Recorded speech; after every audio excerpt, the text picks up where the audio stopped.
Hello students, welcome to Learn India Everyday platform run by Elcaro Career Institute।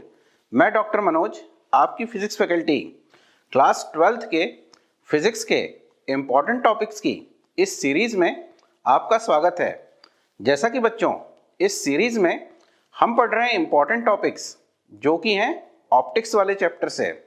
उसी sequence को आगे बढ़ाते हुए आज हमने जो टॉपिक लिया है वो है वेव ऑप्टिक्स का एक टॉपिक जिसमें हम पढ़ेंगे इंटरफेरेंस ऑफ लाइट के केस में कंजर्वेशन ऑफ एनर्जी किस तरह से होल्ड करती है।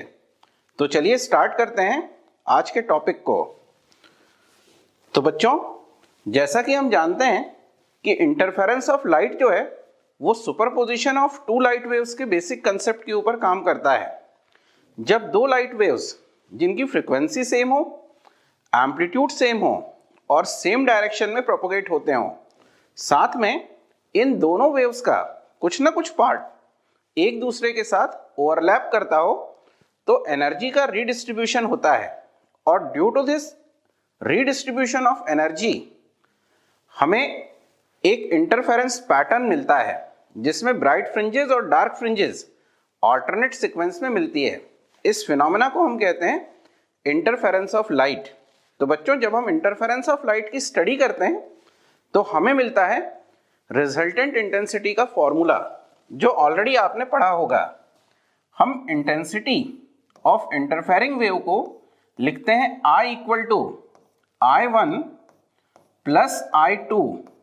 ये जो I1 और I2 है ये इंडिविजुअल वेव की इंटेंसिटी है और एक थर्ड टर्म इसमें और आती है जो होती है I1 plus I2 plus 2 under root of I1 I2 और साथ में एक टर्म आता है cos फाई। यहाँ ये जो cos फाई वाला टर्म है ये शो करता है फेस डिफरेंस को। तो यहाँ फाई इन दोनों ही इंडिविजुअल वेव के बीच का कांस्टेंट फेस डिफरेंस है। इंटरफेरेंस प्रोड्यूस करने के लिए जैसा कि बच्चों हम जानते हैं जो वेव्स हम लेके चलते हैं उनका फेस डिफरेंस या तो जीरो होना चाहिए या फिर कांस्टेंट होना चाहिए और ऐसे सोर्सेस को हम कहते हैं कोहेरेंट सोर्सेस। तो चलिए आगे बढ़ते हैं। अब मेरे पास ये एक इक्वेशन है और ये इक्वेशन इंटरफेरेंस ऑफ लाइट के रिजल्टेंट इंटेंसिटी को रिप्रेजेंट कर रही है। तो मैं अगर यहाँ एक केस अज्यूम करके चलूं जिसमें हम अज्यूम करें कि हम स्टडी कर रहे हैं ब्राइट फ्रिंज की, जिसको हम कहते हैं कंस्ट्रक्टिव इंटरफेरेंस। इसको हम बच्चों कहते हैं कंस्ट्रक्टिव इंटरफेरेंस। और कंस्ट्रक्टिव इंटरफेरेंस के केस में हम ये जानते हैं कि इंटेंसिटी मुझे मैक्सिमम मिलती है। तो अकॉर्डिंग टू दिस इक्वेशन 1 मैं अगर इस फंक्शन की वैल्यू को या इक्वेशन की वैल्यू को मैक्सिमम करना चाह रहा हूं तो cos फाई की वैल्यू मुझे +1 लेके चलनी पड़ेगी। तो हम कंडीशन लिखते हैं for constructive interference cos phi equal to +1। और बच्चों हम जानते हैं cos फाई की वैल्यू +1 तब होती है जब फाई की value 0, 2 pi, 4 pi which means ये इवन मल्टीपल होती है पाई की। तो उस कंडीशन में हमको कंस्ट्रक्टिव इंटरफेरेंस या फिर हम कहें cos फाई की वैल्यू +1 मिलती है। लेकिन अगर हम बात करें पाथ डिफरेंस की तो हमने पढ़ा हुआ है path difference P equal to होता है lambda upon 2 pi into phase difference. तो मैं अब अगर यहाँ फाई की वैल्यू 0 उठा के पुट करता हूं तो सबसे पहले मुझे जो पाथ डिफरेंस मिलेगा वो होगा 0। इसका मतलब कंस्ट्रक्टिव इंटरफेरेंस मुझे सबसे पहले तब मिलता है जब दोनों वेव्स के बीच का पाथ डिफरेंस 0 होता है। अगर मैं 2 पाई रखता हूं तो हम देख सकते हैं कि फाई की जगह अगर मैं यहाँ 2 पाई पुट करता हूं तो 2 पाई से 2 पाई कैंसिल आउट हो जाएगा और मेरे पास नेक्स्ट टर्म आएगी लैम्डा। नेक्स्ट फाई की जो वैल्यू है जिसके ऊपर मुझे कंस्ट्रक्टिव इंटरफेरेंस मिलेगा वो है 4 पाई। तो मैं अगर यहाँ 4 पाई को पुट करता हूं तो 2 पाई से पाई और एक 2 कैंसिल आउट हो जाएगा तो मुझे मिलेगा 2 लैम्डा। इस तरह हम देख सकते हैं फॉर कंस्ट्रक्टिव इंटरफेरेंस जो पाथ डिफरेंस होना चाहिए दोनों ही वेव्स के बीच का वो होता है इंटीग्रल मल्टीपल ऑफ लैम्डा। ये कंडीशन हमें ध्यान में रखनी होती है। तो जब भी हम बात करते हैं कंस्ट्रक्टिव इंटरफेरेंस की तो दो वेव्स के बीच का जो पाथ डिफरेंस है वो इंटीग्रल मल्टीपल होता है लैम्डा का। लेकिन हमने ये कहा कि जब हम कंस्ट्रक्टिव इंटरफेरेंस पढ़ते हैं तो दोनों ही वेव्स का एम्पलीट्यूड अगर सेम हो तो हमें सबसे अच्छा स्पेक्ट्रम मिलता है, या मैं कहूं इंटरफेरेंस पैटर्न मिलता है। इसका मतलब मैं यहां इन दोनों इंटेंसिटी को इक्वल मान लेता हूं, साथ में अज्यूम कर लेता हूं cos phi इक्वल टू +1। तो चलिए देखते हैं, हम यहां अज्यूम कर लेते हैं I1 equal to I2 equal to I0, और जैसा कि हमने यहां अज्यूम किया है cos phi की वैल्यू +1 है। अब अगर मैं इक्वेशन 1 में इन वैल्यूज को पुट करता हूं तो मैं लिखूंगा I equal to I0 plus I0 plus 2 under root of I0 into I0, और cos phi की वैल्यू हम लेके चले हैं +1। तो मैं अगर इसको सॉल्व करता हूं तो ये I0 plus I0 equal to हो जाता है 2I0 प्लस ये I0 और I0 का इंटू करेंगे तो I0 स्क्वायर और अंडर रूट से कैंसिल आउट हो जाएगा, तो मुझे वैल्यू मिलती है 2I0। तो हम यहां से देख सकते हैं कि in constructive interference resultant intensity is equal to 4I0। तो बच्चों यहां एक मिसकंसेप्शन प्रोड्यूस होता है। हम यहां दो लाइट रेज लेके चल रहे हैं जिसमें हर एक की इंटेंसिटी हमने अज्यूम करी I0। अब अगर दोनों वेव्स इन फेस भी जुड़ रही हैं तो I0 plus I0 equal to आना चाहिए 2I0, लेकिन यहां हमको मिलता है 4I0।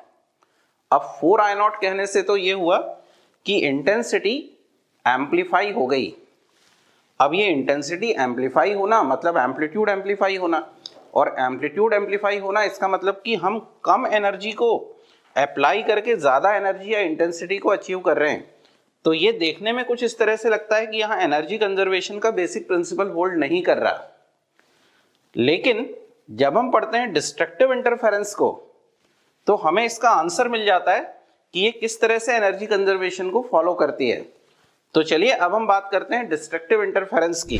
तो हम अगर डिस्ट्रक्टिव इंटरफेरेंस को अचीव करना चाहते हैं तो हम cos phi की वैल्यू लेके चलेंगे -1, और बच्चों हम जानते हैं cos phi की निगेटिव वैल्यू के लिए phi की रिक्वायर्ड वैल्यू होगी पाई, 3 पाई, 5 पाई, या मैं कह सकता हूं ऑड मल्टीपल ऑफ पाई।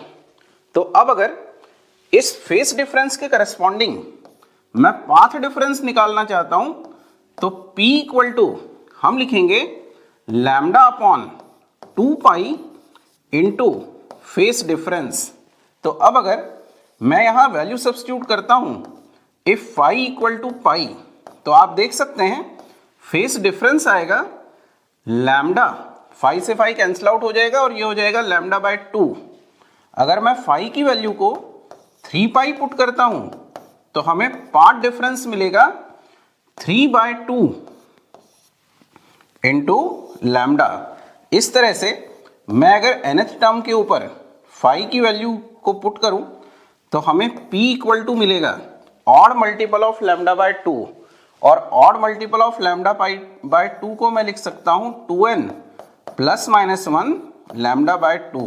तो बच्चों हमने कंस्ट्रक्टिव इंटरफेरेंस के केस में देखा था कि पाथ डिफरेंस होता है इंटीजर मल्टीपल ऑफ लैम्डा, लेकिन in case of destructive interference path difference होता है odd multiple of lambda by 2 का। अब हम बात करते हैं इंटेंसिटी की। तो अगर मैं इन वैल्यूज को इक्वेशन नंबर 1 में सब्स्टिट्यूट करता हूं और ये अज्यूम कर लेता हूं कि दोनों ही इंटेंसिटी सेम है और उनकी वैल्यू I0 के इक्वल है, तो मैं लिख सकता हूं I0 प्लस I0। अब cos phi की वैल्यू -1 पुट करेंगे तो ये हो जाएगा minus into 2 under root of I1 I0 into I0। तो हम यहां से लिख सकते हैं 2I0 minus 2 I0 into I0 हो गया I0 स्क्वायर और अंडर रूट से वैल्यू कैंसिल आउट हो जाएगी, तो ये हो जाएगा -2I0। तो ये दोनों वैल्यूज कैंसिल आउट होके रिजल्टेंट इंटेंसिटी या मैं कहूं minimum intensity in interference pattern मुझे मिलती है 0। इसी तरह से हमने प्रीवियस केस में देखा था जहां कंस्ट्रक्टिव इंटरफेरेंस होता था, वहां इंटेंसिटी मिलती थी 4I0, और इस इंटेंसिटी को मैं मैक्सिमम इंटेंसिटी कह सकता हूं। हमने ये कहा कि मैक्सिमम इंटेंसिटी मिलनी चाहिए थी 2I0, लेकिन हमें यहां मिलती है 4I0। तो मैं अगर यहां कंजर्वेशन ऑफ एनर्जी की बात करूं तो हमें इन इंटरफेरेंस पैटर्न के एक कंस्ट्रक्टिव इंटरफेरेंस फ्रिंज और एक डिस्ट्रक्टिव इंटरफेरेंस फ्रिंज की मीन इंटेंसिटी कैलकुलेट करनी पड़ेगी। और अगर मैं उसको कैलकुलेट करता हूं तो हम लिखेंगे I average equal to I maximum plus I minimum divided by 2। तो बच्चों कंस्ट्रक्टिव इंटरफेरेंस में मुझे I मैक्स की वैल्यू मिली थी 4I0 plus minimum intensity destructive interference के केस में मिलेगी जिसकी वैल्यू है 0 और अपॉन 2। तो इस 2 से 4 को अगर कैंसिल आउट कर दें तो आप देख सकते हैं कि इस इंटरफेरेंस पैटर्न की जो एवरेज इंटेंसिटी होती है वो 2I0 के इक्वल होती है, जो कि सम है 2 वेव्स की इंटेंसिटी का। तो यहां से आप देख सकते हैं कि इंटरफेरेंस का फिनोमेना जो होता है वो एनर्जी कंजर्वेशन के बेसिक कंसेप्ट को होल्ड करता है। उम्मीद करता हूं कि आपको ये कंसेप्ट समझ में आया होगा। इसी तरह के कुछ और इंटरेस्टिंग कंसेप्ट लेके हम फिर मिलेंगे, तब तक के लिए नमस्कार।